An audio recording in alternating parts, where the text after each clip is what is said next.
What if I told you there are 3 forbidden compliments that can make a man think about you constantly? Not because of beauty, not because of charm, but because you've touched something deeper, something he rarely lets anyone reach.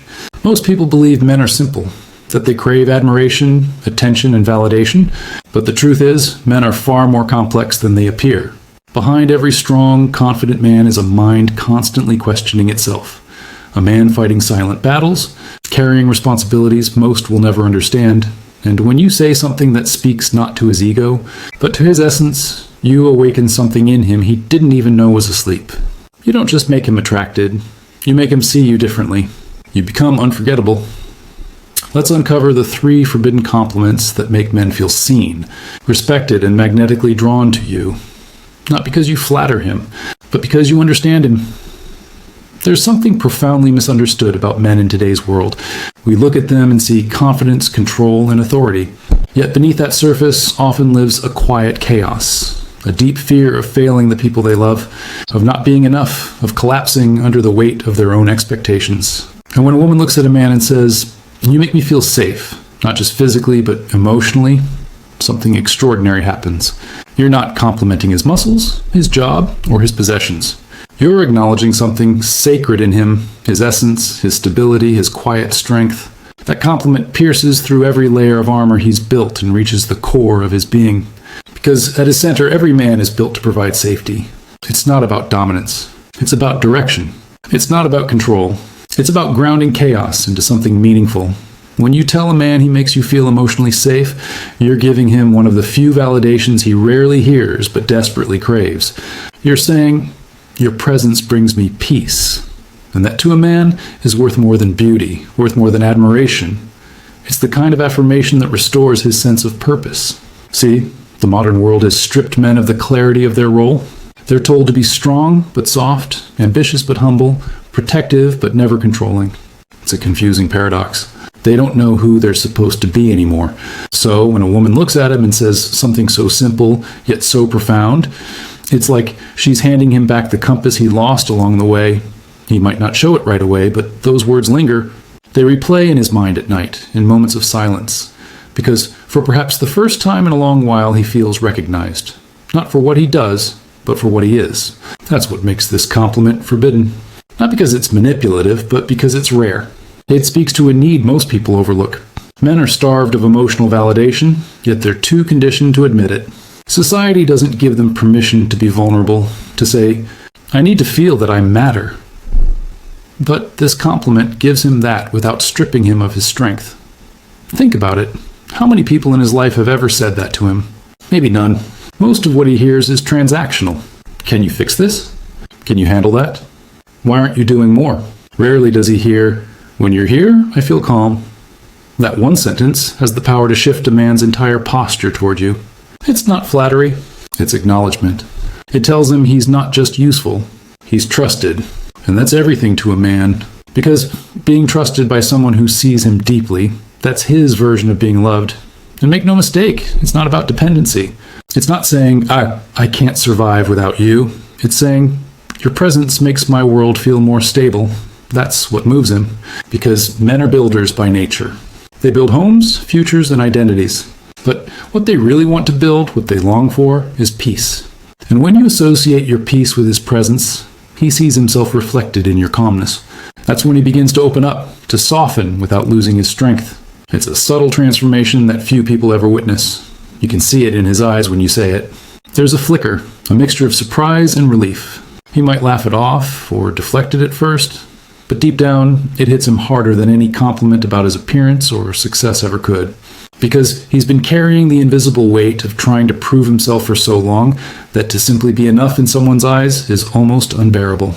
It's like exhaling after years of holding his breath. That's the psychology of it. The human need to feel seen, valued, and safe transcends gender, but men, in particular, have been deprived of it for generations. From a psychological standpoint, what you're really doing when you say this is activating something ancient within him, the archetype of the protector. But not the primitive version that seeks to dominate or control. This is the evolved version, the man who uses his strength to create safety, not fear. To a man who lives by integrity, being seen as emotionally safe is the highest form of respect. Because safety isn't passive. It's earned through consistency, through how he listens, how he speaks, how he carries himself. And when you notice that, it tells him that his effort isn't invisible. Most men are constantly measuring themselves against an invisible ideal, strong enough to lead, gentle enough to care, tough enough to endure, soft enough to love. And in trying to balance all those expectations, they often lose sight of their true self. But when you say, "You make me feel safe," you reflect back to him, the man he's been trying to become all along. You become a mirror of his potential. And that's intoxicating. Not in a manipulative way, but in a deeply human way. Because we are all drawn to the people who remind us of our best selves. That's the real reason this compliment works. It doesn't inflate his ego. It restores his purpose. It doesn't make him feel worshipped. It makes him feel anchored. He doesn't crave your dependence. He craves your trust. And when you offer that, without pretense, you awaken something profound. You make him feel safe enough to reveal his own vulnerability. And that's where genuine intimacy begins. Not in grand gestures, but in the silent recognition that who he is in this moment is enough. He doesn't forget that. Because in a world that measures him by achievements, you measured him by presence. In a culture that rewards performance, you rewarded stillness. And that kind of recognition doesn't just draw him closer, it transforms him. It gives him permission to stand taller, to speak with more clarity, to lead with compassion instead of fear. That's the hidden power of that one forbidden compliment. It's not magic. It's truth. Spoken softly but heard loudly in the heart of a man who's been waiting his whole life to feel it.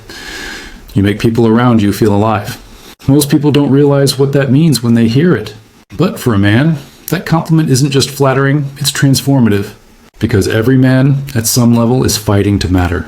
He wants to feel like his presence changes something, like his existence ripples through the world in a way that leaves it better than before.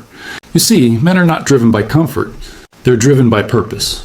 And when you tell a man that he makes people feel alive, you're not just noticing his energy, you're recognizing his impact. There's a kind of quiet ache that lives inside many men today. It's not sadness exactly. It's emptiness. It's the gnawing feeling that no matter how hard they try, no one really feels their presence. They go to work, they provide, they move through life fulfilling responsibilities, yet somewhere along the way, they start to wonder if anyone truly sees them. And when someone looks at them with genuine awareness and says, "You make people around you feel alive," it hits something deep in their psyche, because that phrase doesn't speak to his status, it speaks to his essence. When you say that, you're acknowledging the spirit that moves within him, the courage, the humor, the curiosity, the subtle strength that changes the atmosphere of a room when he walks in. You're telling him, you are not invisible, and that's one of the most powerful things you can ever say to a man, because so many men live in silent competition with the version of themselves they believe they should be. They measure their worth by what they produce, not by who they are. So when someone notices the intangible, the energy that lifts others up, it reconnects him too. Something sacred within himself. This compliment works because it touches the ancient part of a man's psychology, the part wired to lead, to inspire, to protect, to ignite. Long before modern life dulled his instincts with comfort and distraction, the man's role was to be the fire in the tribe, the force that turned fear into courage. When you say he makes people feel alive, you're calling that fire back to life. You're saying you bring light into dark places. And that makes him feel both seen and challenged in the best way possible. Because a real man doesn't want to be admired for his perfection. He wants to be valued for his presence. It's not about saying you're fun or you're charming. It's deeper than that. Those words describe behavior. But telling him he makes people feel alive describes effect. You're naming his power, not his performance. You're telling him that his existence stirs something in others, and that touches his deepest drive, to have meaning. Every man wants to believe that he can change the emotional temperature of a room, that his words can shift despair into laughter, that his strength can replace fear with courage. When you affirm that in him, it's like reminding a king of his crown, not for arrogance, but for responsibility. What makes this compliment so profound is that it doesn't place you beneath him or above him. It places you beside him, as a mirror reflecting back his influence. And men rarely get that. Most of what they hear is either criticism or expectation. Do more, be better, fix this. But this compliment carries no demand. It's recognition, pure and unfiltered. It tells him, your presence has meaning even when you're not trying. And that subtle truth can shift the entire way he sees himself. From a psychological perspective, This connects to what Viktor Frankl once called the will to meaning. Men, more than anything else, need to feel that their existence has purpose, that they contribute something valuable to the people around them. The tragedy of modern society is that it convinces men to chase status when what they're really craving is significance. The two are not the same. Status is about being seen. Significance is about being felt. And when you tell him that he makes people feel alive, you're speaking directly to that need for significance. You're saying, you matter, not because of what you have, but because of who you are. You might see it in his eyes the moment those words sink in. He'll look at you, maybe half smiling, not sure what to say. But inside, something stirs. Because that compliment gives him permission to stop running for a second, to stop trying to prove and to just be. It reminds him that the way he makes people feel is far more powerful than any image he tries to project. And that is liberation for a man who's spent years trapped in performance. You see, when a man feels that his presence brings life to others, he becomes more of what he was meant to be. He stands taller, speaks with more conviction, acts with more clarity. He becomes intentional, not performative, because now he's not living to impress, he's living to express. He knows that his energy, his humor, his kindness, his strength, all of it matters. He knows that who he is creates movement in others, and that realization changes him. But here's the paradox. Men who make others feel alive are often the ones who feel dead inside. They carry the weight of others' expectations while starving for acknowledgement themselves. They give, they protect, they lead, yet rarely hear the words that reflect their impact. So when someone finally tells them, "You make people feel alive," it's more than a compliment. It's healing.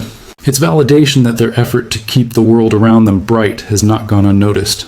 In that moment, you're not just speaking to the man in front of you.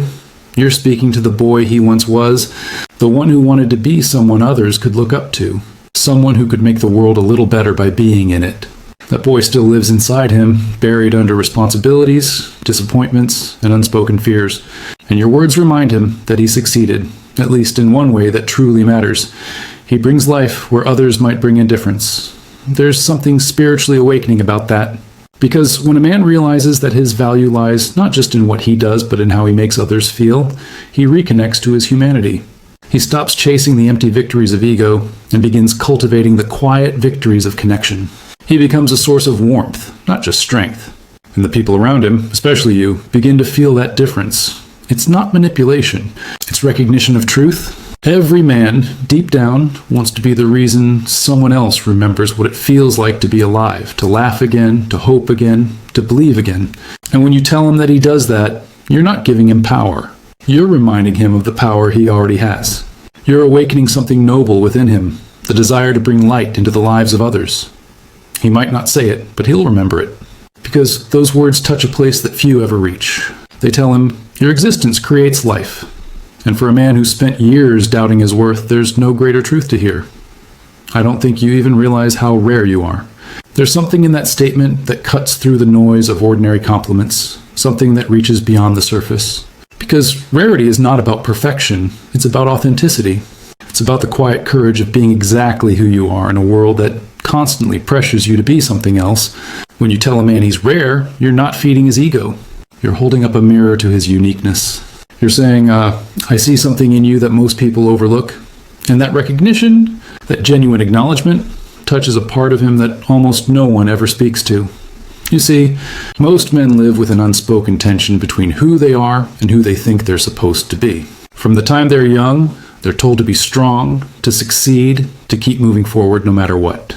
But somewhere in that endless chase for achievement, they begin to lose the very essence that makes them human. The raw, unpolished, imperfect, deeply feeling self that existed before the world started shaping them. So when someone looks at him and says, you're rare, it's not about how well he fits the mold. It's about how beautifully he doesn't. The truth is, the modern world doesn't reward rarity. It rewards replication. It celebrates those who conform, who adapt, who play the game well enough to blend in. But deep down, every man longs to be different. To stand for something, to mean something beyond numbers, money, and validation. And when you tell him he's rare, you awaken that part of him that remembers he was never meant to be ordinary. You remind him that his individuality, his strange mix of strengths and scars, is not a flaw to hide, but a gift to live by. That compliment, simple as it sounds, can stay with him for years. Because it's not just words, it's recognition of identity. You're not describing his appearance or praising his performance. You're naming his essence. And essence is something sacred. Most men have built layers around themselves. Armor made from rejection, from failure, from years of being told they're not enough. Beneath that armor, there's often a deep fear. If people really knew who I was, they wouldn't stay.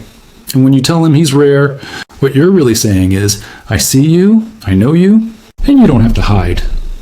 That's when his armor begins to crack. Not because he's weak, but because he finally feels safe enough to be real. There's a moment of silence after he hears it. A moment where he doesn't quite know what to do. Because a man who's been chasing validation doesn't know how to receive genuine recognition. He might deflect it, laugh, change the subject, make a joke. But later, when he's alone, those words will echo in his mind. I don't think you even realize how rare you are. He'll replay them, not because of vanity, but because they awaken a question he hasn't asked himself in a long time. What if it's true? What if I actually am something different, something meaningful? That thought alone can begin to shift the entire way he sees himself. The psychology behind this is powerful. The human brain craves distinction. It wants to know that it exists for a reason. Men, in particular, find identity through their ability to stand out, to make an impact that is uniquely their own. When that drive goes unmet, they drift into despair. They lose motivation, they lose direction, they lose themselves. But when you remind a man that he is rare, you reignite his sense of purpose. You give him back a piece of his internal compass, because a man who knows he's rare starts acting like it. He stops chasing approval and starts pursuing meaning. He begins to refine his energy, to become more intentional about how he moves through the world. And that's what makes this compliment so powerful. It doesn't just make him feel good, it calls him higher. It challenges him to live up to the very thing you've seen in him. You're not giving him a comfortable truth, you're giving him a responsibility. Because now, in the back of his mind, he knows someone out there believes he's capable of more than mediocrity. And that belief can pull him out of some very dark places. Many men walk through life on the edge of quiet hopelessness, smiling, functioning, but hollow inside. When they hear something as deeply affirming as that, it can reignite the spark they thought they'd lost. It's not about idolizing him or romanticizing his flaws. It's about seeing the man behind the mask. Maybe it's the way he treats people when no one's watching. Maybe it's how he carries his burdens without complaint.